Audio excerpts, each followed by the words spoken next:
Hello viewers, చూస్తున్నాం కదా, recent గా సోషల్ మీడియా ఓపెన్ చేస్తే కోవా బన్ పైన జరుగుతున్నటువంటి ప్రచారం అయితే పెద్ద ఎత్తున సాగుతుంది. అయితే అది ఇప్పుడు వెర్- చిలికి చిలికి గాలివాన అయిందన్నట్టుగా సెలబ్రిటీలు కూడా మాట్లాడుకునే స్థాయికి కూడా చేరిపోతాం. ఆశ్చర్యం. అయితే ప్రస్తుతం మనం ఇక్కడ యూసఫ్ కూడా మెట్రో దగ్గర అయితే ఒక కోవా వ్యాపారి ఉన్నారు. ఆయనతో మాట్లాడి అసలు విషయాలు ఏమిటి, ఆయన అభిప్రాయం ఏంటి తెలుసుకునే ప్రయత్నం చేద్దాం. అన్న నమస్తే అన్న. నమస్తే సార్. మీరు ఎంతకాలం నుంచి కోవా బన్ వ్యాపారం చేస్తున్నారు? సంవత్సరం నుంచి చేస్తున్నా సార్. సో రీసెంట్ గా కోవా బన్ పైన జరుగుతున్నటువంటి ఈ చర్చ అంతా చూస్తున్నారా? ఐడియా ఉందా మీకు? చూసాను సార్. రోజు ఫోన్లో చూస్తూ ఉంటాం సార్. ఏంటంటే ఒకటి సార్, మేము ఇంత 20 రూపాయలు 10 రూపాయలు అమ్ముతున్నాం కదా సార్. ఎందుకు అమ్ముతున్నామంటే మాకు మా కుటుంబ ఆధారణ మాకు కావాలి సార్. ఇప్పుడు 20 రూపాయలకి మేము కొబ్బరి అమ్ముతున్నామంటే పంచదార రవ్వ తప్ప ఇంకేమి కలపం సార్. మేము వేరే ఏది తీసుకొచ్చి అమ్మాలన్నా మేము చేయలేం సార్. అదే ఇప్పుడు లీటర్ 800 పెట్టి మేము పాలు అన్నీ తీసుకొచ్చి చేసామంటే 200 కొబ్బరి అంటే ఎవరైనా కొంటారా సార్? ఎవరు కొనరు. అది ఇదేంటంటే చిన్న పిల్లలు పెద్దవాళ్ళు అందరూ వచ్చి తింటారు కదా సార్. డైలీ తినేదానికి బట్టి కాబట్టి మేము అమ్ముతున్నాం సార్. ఒక రోజులో అయిపోయింది కదా వ్యాపారం కదా సార్. మేము జీవితాంతం కలిపి బతకాలి కాబట్టి అందరూ మా దగ్గరికి రావాలని సార్. ఇప్పుడు మీరు ప్రచారం చేశారు సార్, వచ్చి వేరే వాళ్ళు చేశారు, అందువల్ల మా వ్యాపారం తగ్గిపోయింది సార్. మాకు తినడానికి కూడా టైంకి రావట్లేదు సార్. జనాలు రావట్లేదు తినడానికి. వచ్చినా కూడా డౌట్లు అడుగుతున్నారు సార్. ఏంటి ఇది ఏదో కలుపుతున్నారంటే అని మమ్మల్ని అంటున్నారు సార్. మాకు ఎంత బాధ ఉంటుంది సార్ చెప్పండి. అయితే కోవా బన్ను 10 రూపాయలు 20 రూపాయలకి రావటం అనేది, కోవా అనేది చాలా కాస్ట్ కదా. మీరు 20 రూపాయలకు 10 రూపాయలు ఇవ్వటం లోపల వెనకాల కెమికల్స్ కలుపుతున్నారు, అందుకనే అంత తక్కువ రేటుకి వస్తుందని అంటున్నారు. సో దాని గురించి మీరేమంటారు?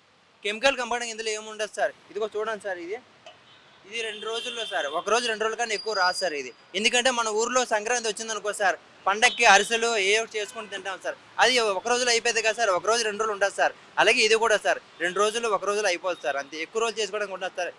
ఎక్కువ రోజులు చేసినా మన దగ్గర ఒకటి ఆగదు సార్. స్మెల్ వచ్చి ఏదో రకంగా పోతుంది సార్. ఒకవేళ వచ్చినా సరే నా కస్టమర్లు రాదు సార్. నా కస్టమర్లు దేవుళ్ళు లాంటి వాళ్ళు. అదే వాళ్ళు ఒకవేళ తిని మళ్ళీ నన్ను మాట్లాడే నాకు బాధ కాదు సార్. మీరు ఇక్కడ ఎంతకాలం నుంచి కోవా బన్ వ్యాపారం చేస్తున్నారు? ఎప్పుడైనా ఇలాంటి ఇష్యూస్ ఫేస్ చేశారా? అంటే ఫుడ్ పాయిజన్ అయింది అన్నట్టుగా, లేకపోతే ఏదైనా ప్రాబ్లం ఫేస్ చేయడం జరిగిందా? సార్ నేను 3 సంవత్సరాల నుంచి ఇక్కడ చేస్తున్నా సార్. నాకు ఎవరు ఇలా రిమార్క్ చెప్పినట్టు లేదు సార్. ఎక్కడో ఫోన్లో ఇలా ఎవరో ఇలా వాళ్ళని తక్కువ చేసి మాట్లాడి వాళ్ళ ఛానల్ పెంచుకోవడానికి ఇలా చేస్తున్నారు సార్. అంతేగాని నాకు ఎప్పుడు ఎవరు వచ్చి చెప్పలేదు సార్. అదే చూసి కూడా మళ్ళీ పార్సల్ పట్టుకెళ్ళి అన్న బాగుందని ఫోన్ మీద వాట్సాప్లో కూడా పంపించే, అన్న నేను ఈ టైంకి వస్తాను కాలేజ్ అయిపోతుంది అని చెప్పి తీసుకెళ్లే వాళ్ళు ఉన్నారు కదా సార్. ఎప్పుడు నాకు ఇలా రాలేదు సార్. ఇలా చేయడం వల్ల మాకే బ్యాడ్ నేమ్ సార్. అలాంటి వాళ్ళు ఎక్కడెక్కడ రెస్టారెంట్కి వెళ్ళి రోజు 100 రూపాయలు పెట్టి బిర్యానీ ఫ్యామిలీతో కలిపి అందరు తింటున్నారు సార్. అలాంటిది మేము ఇదే 10 రూపాయలు 20 రూపాయలు పెట్టి అమ్ముకొని మా కడుపు కోసం మేము అమ్ముకుంటున్నాం సార్. అంతేగాని వాళ్ళ దగ్గర వెళ్ళి నిలదీయగలరా సార్? కర్రీ పండి దగ్గరికి వెళ్ళి వాళ్ళు ఏ ఆయిల్ వాడుతున్నారో, ఏం వంటల్లో ఏమేమి కలుపుతున్నారో తెలుసా సార్? అడగరు సార్. మేమేంటంటే చిరు వ్యాపారంలే కదా, మమ్మల్ని చిన్న చూపు చూడొచ్చు, ఎన్నో మాట్లాడచ్చు, ఏం చేసినా మేము భరిస్తాం, ఏం అనలేము సార్. అందుకు వాళ్ళకి అది నిదర్శనం సార్. అది అసలు మీరు కోవా బన్లో, అంటే క్యాజువల్గా అడుగుతున్నానండి, తప్పుగా అనుకోవద్దు, ఇప్పుడు 20 రూపాయలు 10 రూపాయలు కోవా బన్ రావటం అనేది యాక్చువల్గా తక్కువ కాస్టే. అసలు మీరు దీనిలో ఏమేమి కలుపుతారని, అంటే మీకు దానిలో లాభం ఏమొస్తుంది? మీరు 20 రూపాయలకి అమ్మే ఈ కోవాలో ఏమేమి ఐటమ్స్ వేసి వాడతారు? 20 రూపాయల్లో మీకు అసలు ఎంత లాభం వస్తుంది? 20 రూపాయల లాభం అనేది మాకు కష్టమే సార్. ఎందుకంటే మాకు డైలీ ఇంటి రెంట్లు చాలా, కుటుంబం పిల్లల స్కూల్కి చాలా ఉంటాయి కదా సార్. ఇలా తక్కువ పెట్టి అమ్మడం వల్ల మాకు ఇంకా ఎక్కువ సేల్ అవుతుందని ఆశతో మేము తక్కువగా అమ్ముతున్నాం సార్. స్కూల్ పిల్లలు, కాలేజ్ స్టూడెంట్స్, లేకపోతే డైలీ తినే వాళ్ళకి 20 రూపాయలు అంటే రీజనబుల్. అంటే నా క్వశ్చన్ ఏంటంటే, మీరు దానిలో ఏమేమి కలుపుతారని అంత తక్కువకి ఇవ్వగలుగుతున్నారు? సార్ అందులో మీకు కలిపేది ఏం లేదు సార్. ఓన్లీ పాలు సార్. పాలు పంచదార తప్ప ఇంకేం కలప. రవ్వ సార్, అంతే. రవ్వ కొంచెం ఎక్కువ కలుపుతాం. ఎందుకంటే సార్ ఇది ఇప్పుడు ఒరిజినల్ పాలు అంత రేటు ఉంటాయి కదా సార్. 800 పెట్టి అలా కొన్ని చేయాలన్నా మాకు లీటర్ మాకు రాదు సార్. అంత తక్కువ వస్తుంది సార్. అదే కొంచెం రవ్వ ఎక్కువ కలుపుతున్నాం కాబట్టి దానివల్ల కొంచెం తక్కువగా అమ్ముతున్నాం సార్. అంతే. రవ్వ తినడం వల్ల ఇది ఏం సైడ్ ఎఫెక్ట్ రాదు సార్. ఇంట్లో ఉప్మా చేసుకుంటారు, అందువల్ల వాళ్ళు రోజు రవ్వలు తినేసి పోతారా సార్? పోదు కదా సార్. ఏదో కొంచెం రవ్వ కలుపుతున్నాం సార్. కలపడం వల్ల, తక్కువ పెట్టడం వల్ల వాళ్ళే బాగుంటారు. అండ్ ఈ బన్స్ చూస్తే, ఈ బన్స్ మీరు ఇంటిలో తయారు చేస్తారా, లేకపోతే బయట నుంచి తీసుకొస్తారా? దానికి ఎక్స్పైరీ డేట్ అనేవి అన్నీ ఉంటాయా?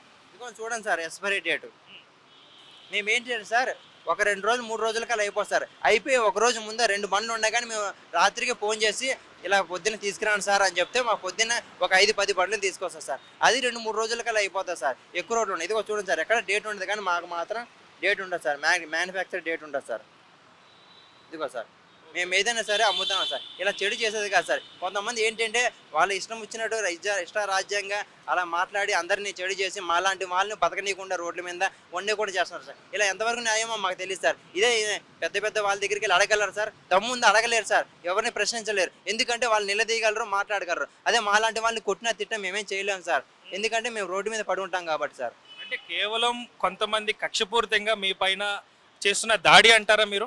ఫేమస్ అవ్వడం కోసం వాళ్ళు ఇష్టం వచ్చినట్టు వాళ్ళ ఛానల్ పెంచుకొని ఇష్టాసారంగా ఎన్ని పడితే అన్ని మాట్లాడి వాళ్ళకి వచ్చినట్టు మాట్లాడితే మేమేం అనలేం కదా సార్. అందుకోసం వాళ్ళు ఫేమస్ అవ్వడం కోసం వాళ్ళు టీఆర్పీ రేట్ పెంచుకోవడం కోసం మమ్మల్ని ఎన్ని మాట్లాడినా మేము పడాలి సార్.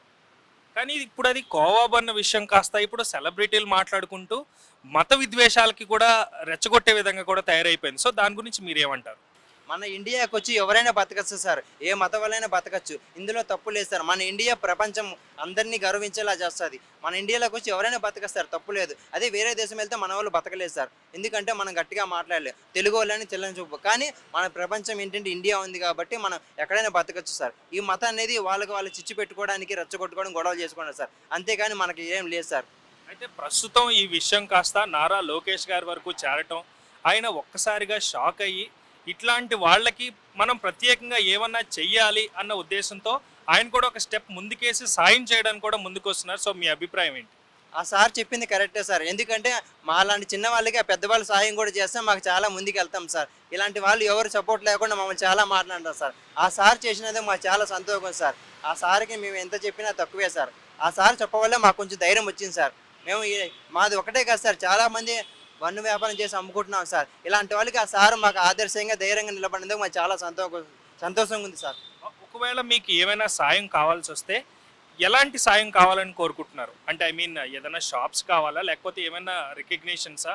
మీకు ఎటువంటి సాయం కావాలని అడుగుతున్నారు మీ సైడ్ నుంచి? మాకు సాయం ఏం వద్దు సార్. మమ్మల్ని ఇలా ఇబ్బంది పెట్టకుండా మాకు రోడ్డు సైడ్ చేసుకున్నందుకు మాకు చిన్న అవకాశం కలిగించి మా బతకడానికి, మా కుటుంబానికి దారి చూపించే చాలు సార్. ఇలా వచ్చి చూటి మాటలతో మమ్మల్ని చాలా అవమానించి మాకు బతకనీయకుండా ఎక్కడ వెళ్ళనివ్వకుండా చేసి ఈ మత మాటలని ఏదేదో చెప్పి మమ్మల్ని ఇబ్బంది పెట్టడం తప్పే.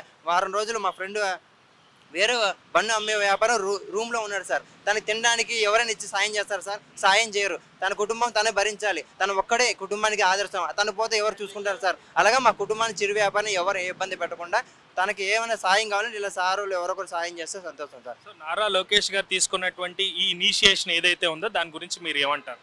సార్ తీసుకుంది కరెక్టే సార్. సార్ మాకు వచ్చి మాకు ధైర్యంగా నిలబడ్డారు కాబట్టి మాకు సంతోషం సార్. సార్ చెప్పాడు కాబట్టి మాకు కొంచెం ధైర్యం వచ్చింది సార్. సారే మాకు కొన్నంత బలం సార్. సార్ చెప్పబట్టే మాకు కొంచెం ధైర్యంగా ఉంది సార్. అదే ఎవరు లేదనుకో, సపోర్ట్ లేకపోతే సార్ మాకు ఇంకా చాలా మాట అంటారు కదా సార్. చాలా మంది వచ్చి హింసించి చాలా మాట్లాడాయి. దీనివల్ల చాలా మంది ఆత్మహత్యలు చేసుకునే వాళ్ళు గారు ఉన్నారు సార్. ఏదో పొట్టకొడు కోసం తిని బతకడానికి కోసం ఏదో మా చిన్న సాయం చేసుకొని అమ్ముకుంటున్నాం సార్. ఈ 10 రూపాయలు 20 రూపాయలు అమ్మే ఎవరు కొనుక్కోరు సార్. చిన్న చిన్న పిల్లలు ఏదో వాళ్ళకి నచ్చినట్టు తిని కొనుక్కొని పట్టుకెళ్తారు సార్. అదే సార్ 200 పెడితే ఎవరు కొనుక్కోరు కదా సార్. అదే రెస్టారెంట్లో కొంటారు సార్. మాలాంటి పేదవాళ్ళు ఇక్కడ చిన్న సైడ్ బండి పెట్టుకొని అమ్ముకుంటే ఏదో కొనుక్కుంటే మా కుటుంబం బాగుంటుంది, మేము బాగుంటాం సార్. అంతే సార్. అయితే ఇప్పుడు రీసెంట్గా వస్తున్న విషయం ఇంకోటి ఏంటంటే కోవా అనేది అసలు ఒరిజినల్ కోవానే కాదు అంటున్నారు. మీ వెర్షన్ చూస్తుంటే దానిలో కొంచెం వేరే గోధుమ రవ్వ లాంటిది, పంచదార అలాంటివి వేసే అంటారు. నిజంగా మీరు అది చేయడానికి పాసిబుల్ అవుతుందా, లేకపోతే ఎందుకు అట్లా ఒరిజినల్గా ఇవ్వలేకపోతున్నారని క్వశ్చన్స్ కూడా మనకు వినిపిస్తున్నాయి. దాని గురించి మీరేమంటారు? సార్ ఇది ఒరిజినల్గా తయారు చేయాలంటే పాలు, పంచదార ఇది ఉండే కదా సార్, 3 రవ్వ కలిపి చేసినా సరే సార్ ఇంత ఎక్కువ రా సార్. కేజీ చేసినా ఇంత వస్తుంది సార్. పావు కేజీ కూడా రాదు సార్. ఏంటంటే మేము కొంచెం రవ్వ కలుపుతున్నాం సార్. ఆ రవ్వ కలపడం ఏంటంటే ఈ 10 రూపాయలకి అమ్మడానికి మాకు కూడా కొంచెం ఆసరా ఉంటుంది సార్. అంతే. సో చూడండి వ్యూవర్స్, చూస్తున్నారు కదా ఆయన మన ముందే ఆ బన్ తయారు చేయటం. బన్ కూడా చాలా ఫ్రెష్గా కనిపిస్తుంది. అలాగే కోవా కూడా మీరు చూస్తున్నారు కదా, మీకు చూపించే ప్రయత్నం అయితే చేస్తాను. కోవా కూడా చాలా ఫ్రెష్గా ఉంది. సో స్మెల్ కూడా బాగానే వస్తుంది. సో అంతా కూడా పర్ఫెక్ట్గానే ఉంది. సో మీ ముందు మీకోసం నేను తిని మీకు చూపించే ప్రయత్నం కూడా చేస్తాను. సార్ చూస్తున్నారు కదా,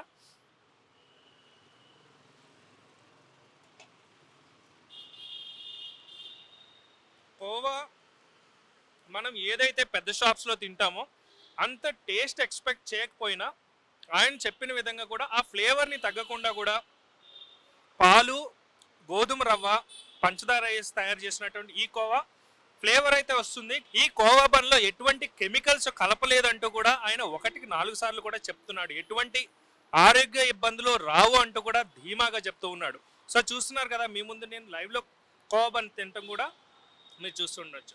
సో చూస్తున్నారు కదా, కోవా వ్యాపారి దగ్గరికి వస్తూ ఉన్నారు, తింటూ ఉన్నారు, ఎటువంటి ఇబ్బంది లేదు. గడిచినటువంటి 3 సంవత్సరాల నుంచి కూడా ఇక్కడ వ్యాపారం చేస్తున్నాను కాబట్టి ఎటువంటి రిమార్క్ లేదంటూ కూడా మనం చూస్తున్నారు కదా, ఆల్రెడీ వస్తూ ఉన్నారు, తింటూ ఉన్నారు, ఎటువంటి ఇబ్బంది లేదంటూ కూడా. సార్ నమస్తే అండి. నమస్తే సార్.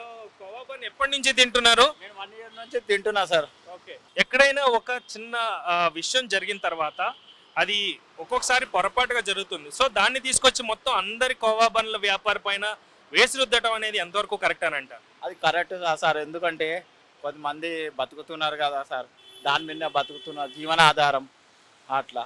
రైట్, చూస్తున్నారు కదా, కోవా బన్ వ్యాపారి ఆయన కష్టాన్ని పూర్తిగా కూడా చెప్పడం జరిగింది. సో 10 రూపాయలు 20 రూపాయలతో మేము తయారు చేసేటువంటి కోవా బన్ అనేది ఇంట్లో ఎలా తయారు చేస్తామనేది కూడా ఆయన చెప్పడం జరిగింది. సో ఎటువంటి రిమార్క్ లేకుండా గత 3 సంవత్సరాల నుంచి ఇక్కడే వ్యాపారం చేస్తున్నారంటూ కూడా ఆయన చెప్పడం జరిగింది. ఆయన భావోద్వేగంతో కూడా చెప్పడం జరిగింది.